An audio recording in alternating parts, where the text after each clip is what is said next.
Picture this. You're walking into the most important meeting of your life. Head high, shoulders back, you've practiced confidence for years. And then everything falls apart. Your mind goes blank. Your heart races. That bulletproof confidence? Gone. Here's what nobody tells you.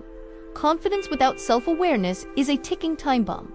And the psychology behind why it fails. It's darker than you think. Welcome to Balance Unleashed, where we expose the psychology most channels are too afraid to touch. I'm going deep today into the hidden wiring of your brain, the subconscious fears sabotaging you, the dark manipulation tactics you're falling for, and the neuroscience-backed truth that changes everything. This isn't motivational fluff. This is backed by research from institutions like the National Institute of Mental Health, Harvard, and leading psychologists like Daniel Kahneman and Carol Dweck. By the end of this video, you'll understand why 70% of successful people secretly feel like frauds, how your own brain betrays you in critical moments, and most importantly, how to rewire it permanently. Here's what's coming. First, we're exposing the subconscious fears that destroy confidence when you need it most. Then, the dark psychology of fake confidence and how it's being used to manipulate you. Finally, the evidence-based blueprint to build unshakable, authentic confidence from the inside out. But here's the catch. This only works if you're brutally honest with yourself.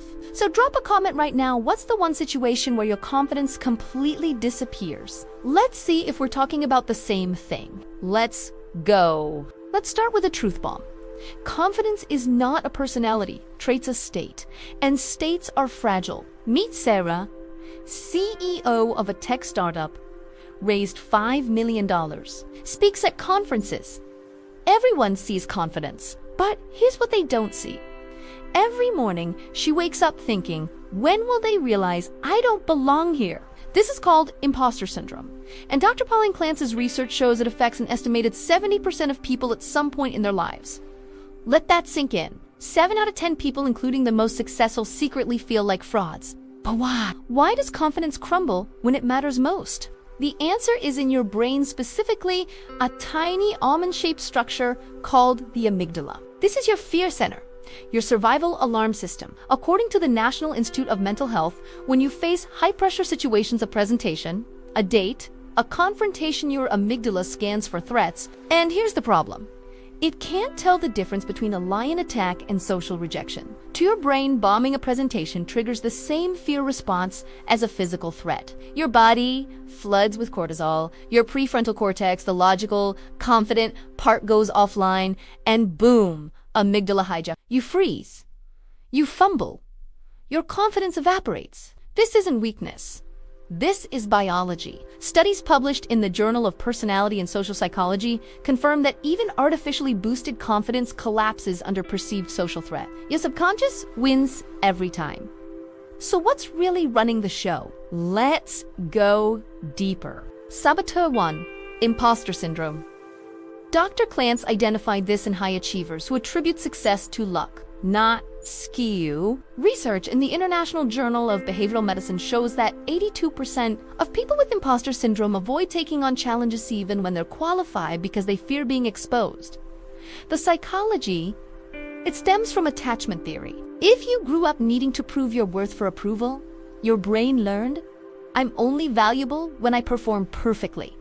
One mistake, your identity crumbles. Real example, Albert Einstein-esque. That Einstein called himself an involuntary swindler whose work didn't deserve attention. If genius itself feels like a fraud, you're not alone. Sabotage 2. The social comparison trap.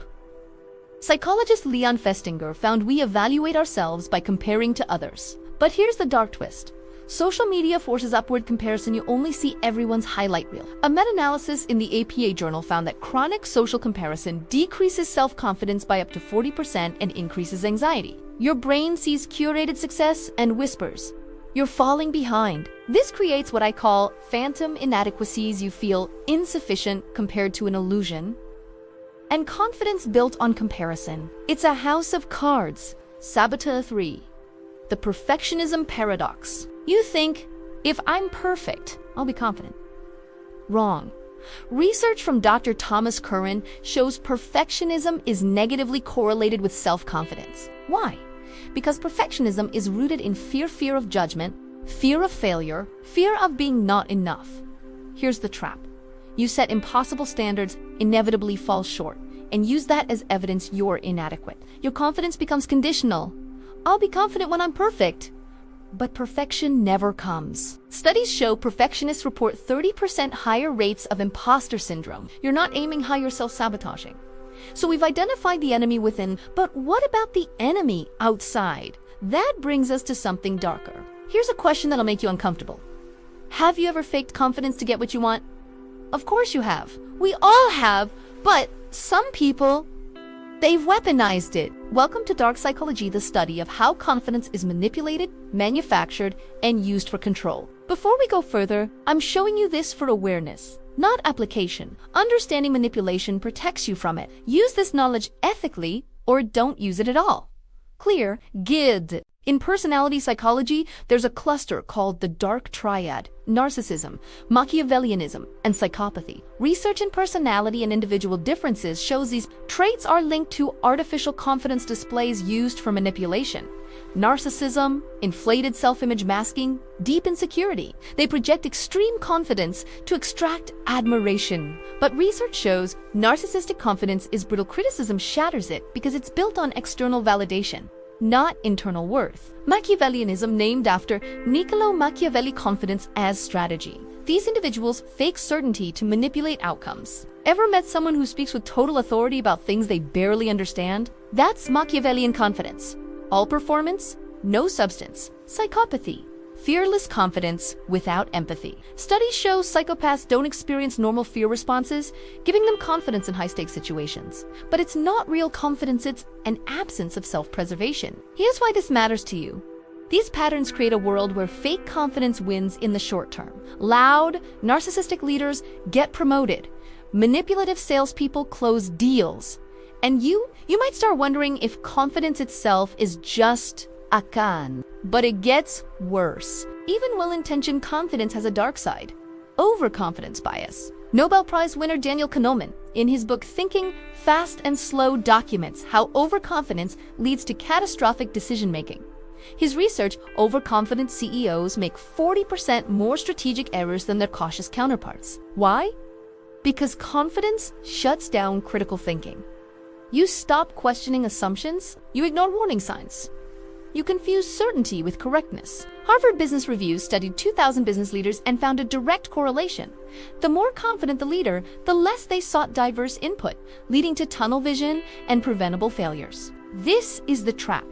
Too little confidence paralyzes you. Too much blinds you. So where's the line? Here's where I draw the line for you.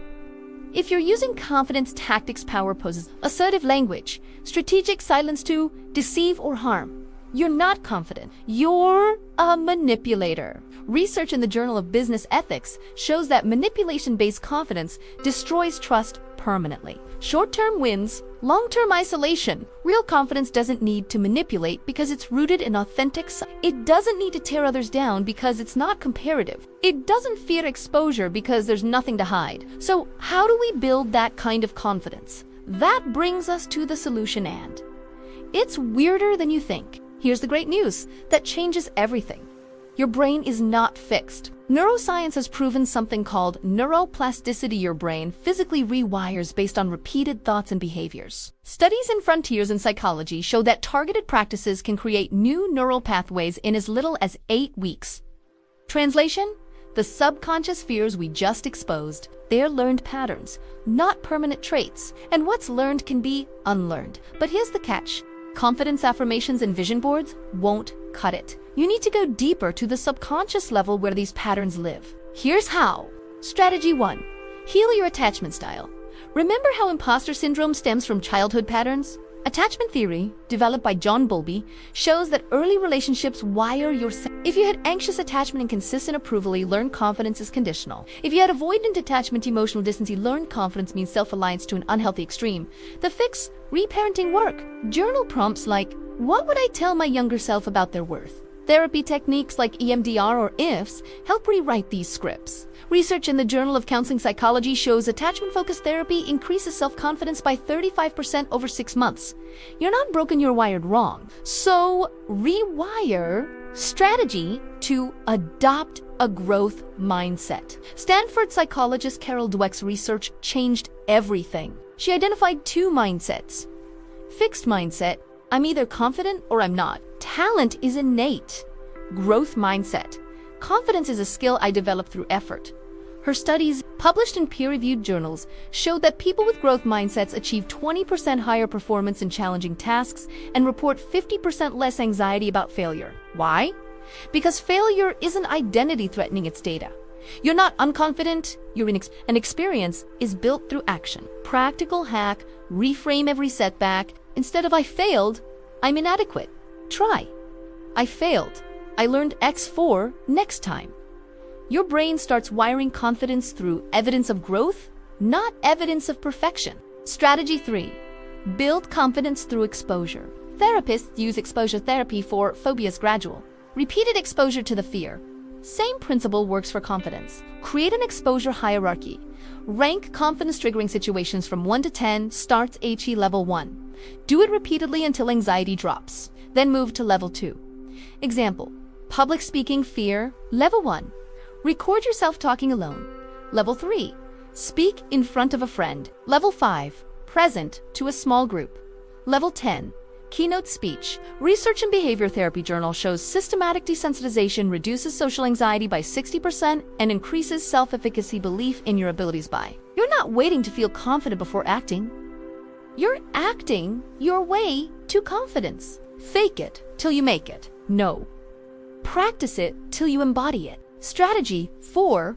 Mindfulness and self-compassion. Studies in the International Journal of Behavioral Medicine show that 8 weeks of mindfulness meditation decreases amygdala reactivity, that fear hijack we talked about, by 22%. But here's the secret weapon: self-compassion. Dr. Kristen Neff's research shows that self-compassion predicts stable confidence better than self-esteem. Why? Self-esteem is comparative and conditional. Self-compassion is unconditional. Practice. When you fail, instead of self-criticism, try. This is hard. Everyone struggles. I'm learning.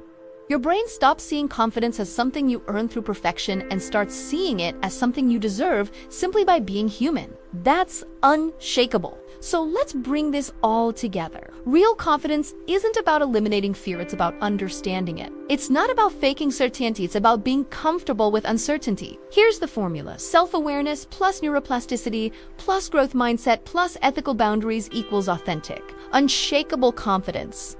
The people who seem effortlessly confident, they've done this work. They faced their imposter syndrome, healed their attachment wounds, and built evidence of competence through repeated action. And here's what nobody tells you.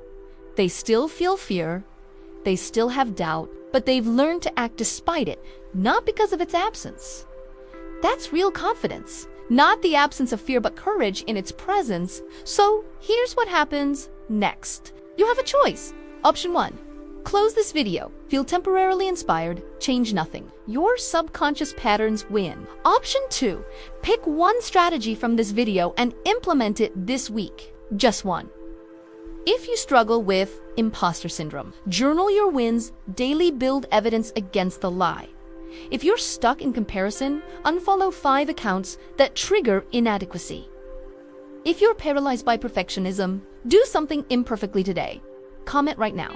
I'm committing to whatever strategy you picked. Public commitment increases follow-through by 65%, according to behavioral science. And here's your challenge. Screenshot this timestamp, post it to your story or feed, and tag someone who needs to hear this. Let's spread real psychology, not toxic positivity. If you want more content that actually changes your brain, not just your mood, subscribe to Balance Unleashed. We're building a community that values depth over dopamine.